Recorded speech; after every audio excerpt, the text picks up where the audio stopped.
2 bulan yang lalu, mereka sudah menyebar undangan kepada seluruh sekte untuk datang menghadiri festival tersebut. Ditakutkan musuh akan memanfaatkan hal itu agar bisa menyelinap masuk ke desa mereka. Maka dari itu, beberapa pendekar di sana memberikan usul untuk membatalkan festival tersebut.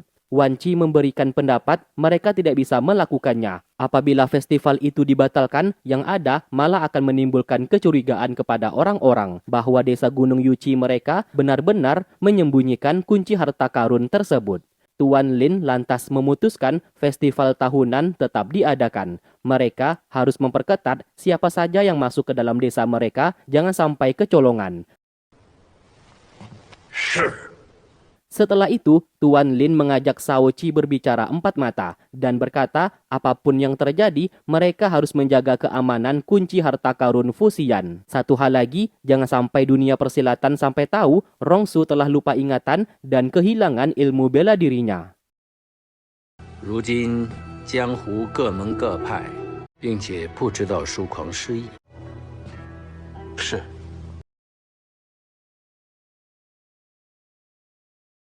Sementara itu, Rongsu tak sengaja menumpahkan minumannya. Dari sanalah ia sadar lantai yang ia pijak seperti terdapat ruangan kosong di dalamnya. Sadar akan hal itu, ia pun mencari kunci mekanismenya untuk membukanya.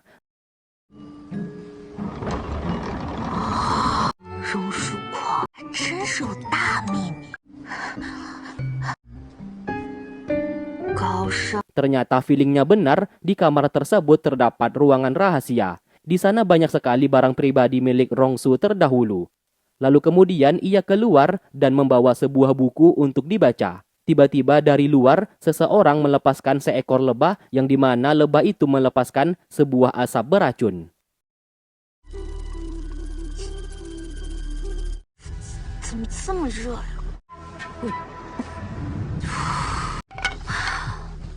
Tubuhnya seketika menjadi panas dan mulai merasa bergairah. Tanpa sadar, ia pergi menemui Yan Shao dan menggodanya. Yan Shao yang melihat itu tentu saja menyadari apa yang telah terjadi. Belum sempat ia membawanya pergi untuk diobati, Rongsu telah lebih dulu menciumnya.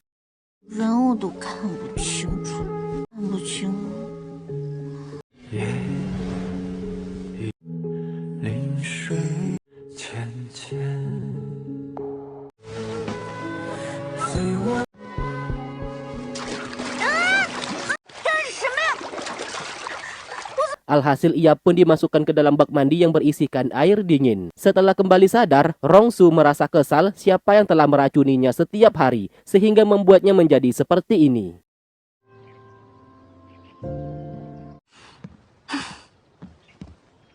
Lalu keesokan harinya, ia teringat tentang kejadian tadi malam yang membuatnya merasa sangat malu. Ia pun mencoba menghindar di saat Yan Shao datang menghampirinya. Ternyata Yan Shao ingin memberikan informasi sambil menunjukkan sebuah botol milik Yinglu. Melihat itu, Rongsu akhirnya tahu orang yang meracuninya tadi malam adalah Yinglu. Dengan segera ia pergi menemuinya untuk bertanya kenapa melakukan ini. Yinglu berkata jujur, ia melakukan ini demi mengobati racun dingin di tubuh Rongsu dengan menggunakan racun lebah. Itu semua bagian dari eksperimennya. Namun ia sendiri tidak menyangka efek samping dari racun lebah dapat membuat seseorang menjadi bergairah. Intinya apapun yang ia lakukan demi bisa membuat Rongsu mendapatkan ingatannya kembali. Mendengarkan itu, Rongsu akhirnya paham dan semuanya ini hanyalah kesalahpahaman saja.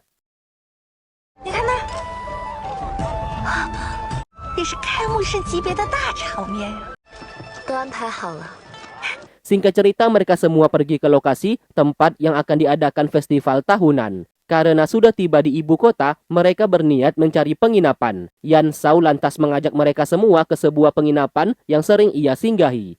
Di perjalanan, Wan Qi tak sengaja berlimpas dengan salah satu pasukan sekte lembah iblis. Setelah tiba di penginapan yang dimaksud, mereka pun masuk ke dalam. Kebetulan terdapat seorang pria yang menjual jasa untuk meramal masa depan seseorang. Melihat kedatangan mereka barusan, ia pun juga ikut masuk ke dalam. Lantas pemilik penginapan yang bernama Tuan Jin bersama istrinya yaitu Nyonya Li menyambut kedatangan mereka.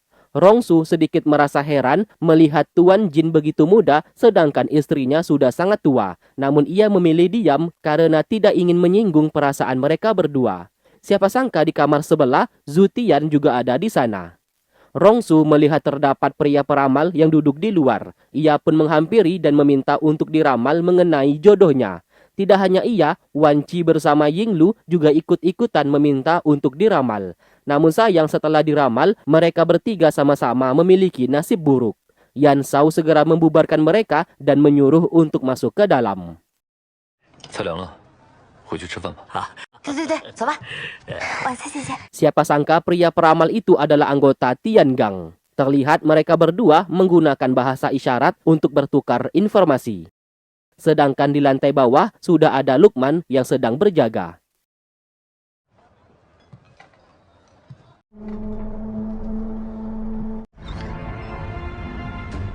Setelah itu, secara diam-diam, Wan Qi masuk ke kamar sebelah dan menemui seseorang. Siapa sangka ia ternyata sejak awal sudah bekerja sama dengan Zhu Tian, ketua sekte Lembah Iblis, yang dimana Wan Qi akan membantunya untuk memanfaatkan festival tahunan supaya Zhu Tian bisa dengan mudah masuk ke desa Gunung Yuqi dalam melakukan penyerangan. Sebentar lagi, beberapa dari ketua sekte dari berbagai belahan dunia persilatan menghadiri acara festival tersebut. Zhu Tian berencana membunuhnya dan mengkambing hitamkan Tuan Lin sebagai pelakunya. Dengan begitu, dunia persilatan akan menjadi marah kepada Tuan Lin. 他是魏成，不会死。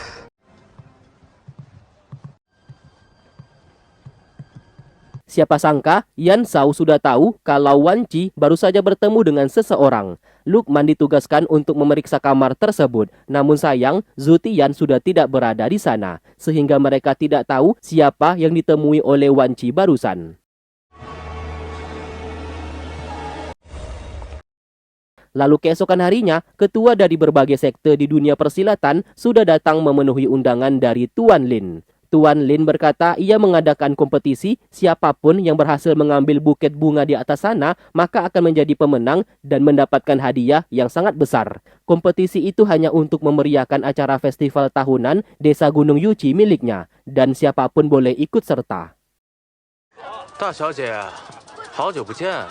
江二公子，大小姐一直 Sementara itu, Rongsu dihampiri oleh salah satu pendekar yang bernama Jiang. Di masa lalu, kakinya sempat dipatahkan olehnya, sehingga Jiang masih menyimpan dendam kepadanya. Mendengarkan itu, Rongsu menjadi panik, ia pun meminta maaf apabila di masa lalu ia banyak berbuat kesalahan. Jiang bersedia memaafkannya asalkan minum arak bersamanya di sana. Tanpa berpikir panjang, Rongsu segera melakukannya karena ia tidak ingin terjadi masalah untuknya di masa mendatang. Tanpa sengaja, Rongsu mencium bau minyak tanah yang berasal dari tubuh Jiang. Tanpa curiga sedikit pun ia berusaha untuk mengabaikannya. Di waktu bersamaan, Shao Qi bersama pasukannya mulai melakukan patroli, menjaga pintu masuk agar sekte Lembah Iblis tidak menyelinap masuk ke desa miliknya. Dari kejauhan terdapat salah satu warga yang berteriak memanggil namanya, namun sayang Shao Qi tidak mendengar. Pria itu pun dihentikan oleh salah satu warga di sana sambil bertanya apa yang telah terjadi. Pria itu dengan gemetar menjawab kalau ia melihat pasukan sekte Lembah Iblis sudah memasuki desa mereka, bahkan menukar kendi arak dan mengisinya dengan minyak tanah. Tiba-tiba pria itu pun ditusuk oleh warga di sana tanpa ada satu orang pun yang menyadarinya. Di waktu bersamaan, Rongsu tak sengaja disenggol oleh seorang bocah dan bocah itu menjatuhkan pematik api. Bocah itu pun segera pergi dengan tergesa-gesa.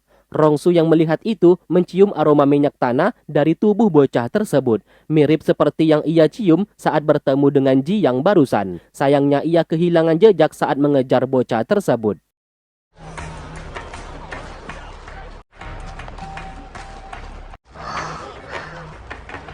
Benar saja, bocah itu bagian dari pasukan sekte Lembah Iblis, bahkan Jiang juga ada di sana. Tuan Jin, pemilik penginapan yang digunakan oleh Yan Shao dan teman-temannya saat ini, juga salah satu dari pasukan sekte Lembah Iblis. Misi mereka saat ini membunuh semua orang yang menghadiri acara festival tahunan yang akan digelar nanti malam, menggunakan bom minyak tanah yang dimasukkan ke dalam kendi arak. 花球落下，辨识信号，同时燃起各处火油。汇合之后，一举撤出城外。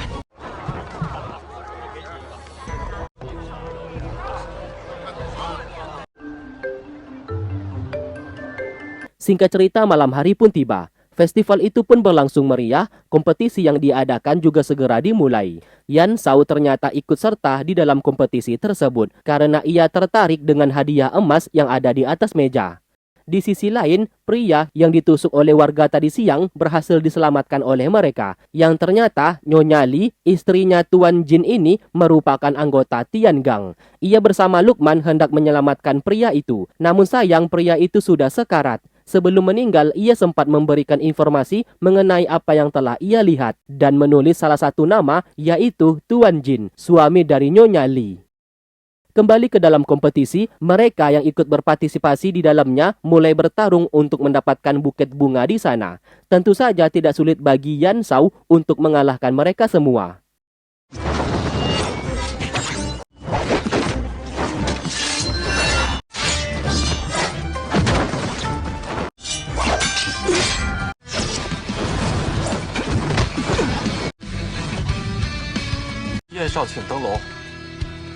Di waktu bersamaan, Rongsu melihat salah satu pasukan sekte lembah iblis di kerumunan penonton. Karena ia berada di atas, ia pun bisa melihat beberapa orang gerak-geriknya sangat mencurigakan, bahkan membawa pematik api. Sadar sebentar lagi akan terjadi bahaya, ia pun segera bertindak. 火有一燃，火车点火，如果他们要同时点火，需要一个能共同花球落下，便是信号。 Sementara itu, Tuan Lin mendapatkan informasi Wan Qi, putri ketiganya, telah menghilang. Takut terjadi apa-apa kepada putri angkatnya, ia pun segera pergi dari sana untuk mencari. Akhirnya Yan Shao berhasil mengalahkan lawannya dan hendak mengambil buket bunga di atas sana. Tiba-tiba, Jiang yang tidak ikut serta menerobos masuk untuk merebut buket bunga tersebut. Shao Qi dengan cepat menghentikannya.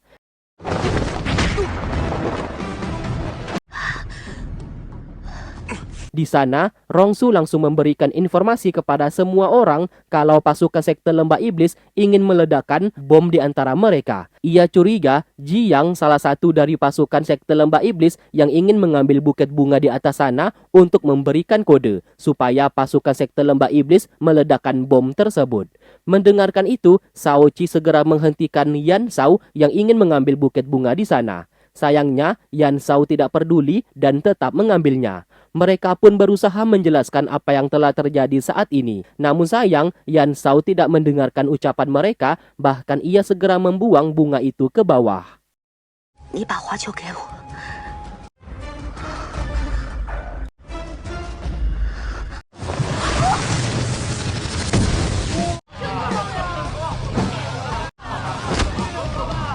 Setelah bunga itu dibuang, pasukan sekte lembah iblis mulai bertindak untuk meledakkan bom yang sudah dipersiapkan. Namun siapa sangka, pasukan organisasi Tiangang yang diutus oleh Yan Shao segera membunuh mereka semua tanpa sempat menyalakan pematik api tersebut.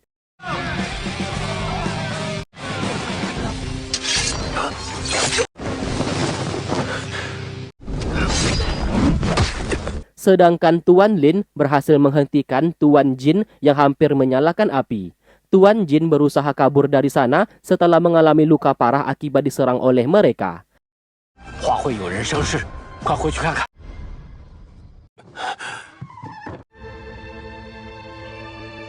Ia pun segera kembali ke rumah. Nyonya Li yang melihat itu segera mengambil obat sambil berkata kalau ia sudah tahu semuanya. Tiba-tiba, istrinya di sana mengeluarkan darah dari mulutnya yang ternyata ia sudah memakan sebuah racun untuk bunuh diri demi menebus kesalahan yang telah dilakukan oleh suaminya yang membunuh banyak orang. Melihat itu, Tuan Jin merasa bersalah. Sementara itu, banyak sekali lampion yang terbang di langit yang membuat semua orang begitu takjub melihatnya, yang dimana lampion itu memang diterbangkan oleh pasukan organisasi Tiangang untuk mengalihkan perhatian, supaya tidak ada yang tahu kalau barusan pasukan sekte lembah iblis hampir meledakkan bom untuk membunuh mereka semua. Melihat tidak terjadi apa-apa, Shao Qi sangat terkejut dan bertanya siapa ia sebenarnya. Yan Shao menjawab ia hanyalah pemuda biasa yang akan melindungi desa Gunung Yuqi. Sejak awal ia sudah tahu rencana jahat yang dilakukan oleh sekte lembah iblis dan saat ini semuanya sudah aman. Karena situasi sudah aman, Rongsu merasa lega dan berinisiatif membawa hadiah satu kendi arak di sana untuk mereka minum bersama. Siapa sangka pasukan sekte lembah iblis berhasil mengepung mereka semua dan melancarkan serangan dari atas, sehingga kegaduhan pun terjadi.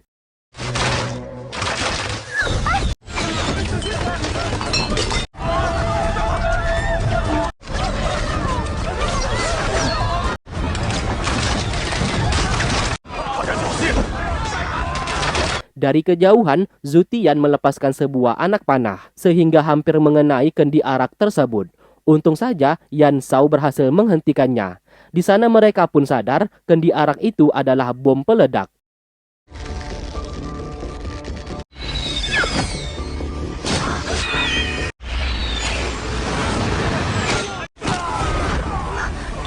里面不是酒，可能有毒。带走，你们叫所有人散开。 Sebelum terlambat, Yan Shao menyuruh mereka dalam membukakan jalan untuknya agar ia bisa membawa bom itu pergi jauh sebelum meledak di sana.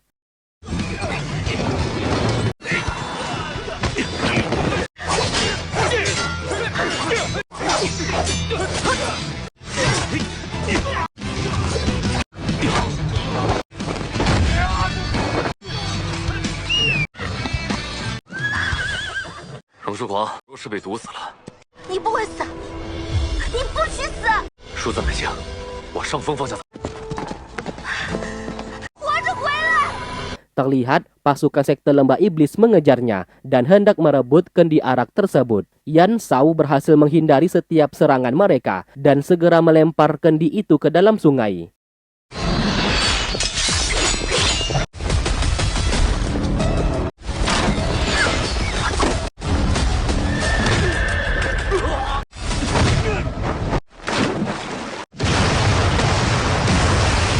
Alhasil, kendi itu pun meledak, yang ternyata bukan berisikan bom, melainkan asap beracun yang dapat membunuh siapapun yang menciumnya dalam hitungan detik. Singkat cerita, mereka pun pergi ke penginapan, karena salah satu anggota sekte lembah iblis adalah Tuan Jin. Sayangnya mereka terlambat karena Tuan Jin bersama istrinya melakukan bunuh diri sebagai penebusan dosa. 此事是有悔意的。他们都只有死路一条。 Lalu keesokan harinya, Wan Qi berhasil ditemukan. Wan Qi beralasan semalam ia diculik oleh Zutian, untungnya ia berhasil meloloskan diri. Ayah angkatnya di sana lalu menyuruh ia untuk istirahat. Ternyata tadi malam, Wan Qi hanya berpura-pura diculik untuk mengalihkan perhatian, supaya ayah angkatnya ini pergi mencarinya, agar tidak ikut menjadi korban tadi malam. Namun sayang semua rencananya sudah gagal. Setelah itu, Tuan Lin memberikan penjelasan atas kejadian tadi malam kepada beberapa ketua sekte di sana. Ia pun meminta maaf dan berjanji akan menyelidiki pengkhianat yang berada di desa miliknya. Karena penyerangan tadi malam dilakukan oleh sekte lembah iblis, beberapa ketua sekte di sana bersedia memberikan bantuan kepada Tuan Lin. Karena bagaimanapun juga, murid-murid mereka juga ikut menjadi korban tadi malam. Sementara itu, Shao Qi merasa heran bagaimana bisa kendi arak yang dijadikan sebagai hadiah kompetisi berubah menjadi bom beracun. Yan Shao menjawab ia menduga terdapat seorang pengkhianat di desa Gunung Yuqi yang bekerja untuk Zutian. Kemarin, Wan Qi yang bertugas membawa kendi arak tersebut dan kebetulan ia melihat kereta kuda yang digunakan oleh Wan Qi menabrak seorang pedagang. Di saat itulah seorang warga menukar kendi arak di dalam kereta kuda dengan kendi arak palsu yang berisikan bom beracun. 鬼谷盟的人不会善罢甘休，不成，后面还会有其他打算。 Setelah itu mereka semua berkumpul di aula. Tuan Lin memberikan hormat dan mengucapkan terima kasih kepada Yan Shao. Kalau bukan karena dirinya, mungkin saja festival tahunan tadi malam adalah arena pembunuhan yang dilakukan sekte lembah iblis. Sesaat, Tuan Lin memegang tangannya dan merasakan aliran tenaga dalam yang begitu sangat besar. Yan Shao segera menarik tangannya. 少如此才俊，却单林某怠慢了。庄主不必介怀。我们现在该做什么？ Singkatnya, Rongsu memberikan hormat dan memohon supaya ia mau menjadikannya sebagai murid. Setelah kejadian tadi malam, ia sadar kalau ia memerlukan seorang guru yang mengajarinya ilmu bela diri. Setidaknya di masa depan, ia bisa menjaga diri sendiri, tidak menyusahkan orang lain seperti tadi malam. Tentu saja, Yan Shao bersedia menjadi gurunya. Alhasil, di hari itu juga, ia pun segera mengajarinya beberapa teknik dasar bela diri. Bukannya berlatih, Rongsu justru hilang fokus setelah mencium aroma yang begitu sangat wangi dari tubuh Yan Shao. Bahkan di saat wajah mereka saling berdekatan, jantungnya seketika berdebar-debar. Hal itulah yang membuat Rongsu langsung jatuh cinta kepadanya. 燕少身上的味道，专注，力气放在手上。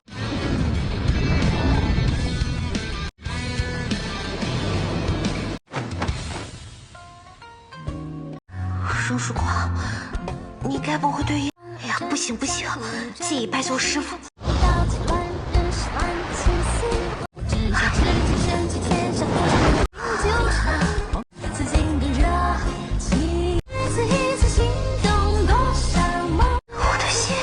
我的心已经快要犯病了。哎呀，荣曙光，荣曙光，控制你。你都在想什么？没劲。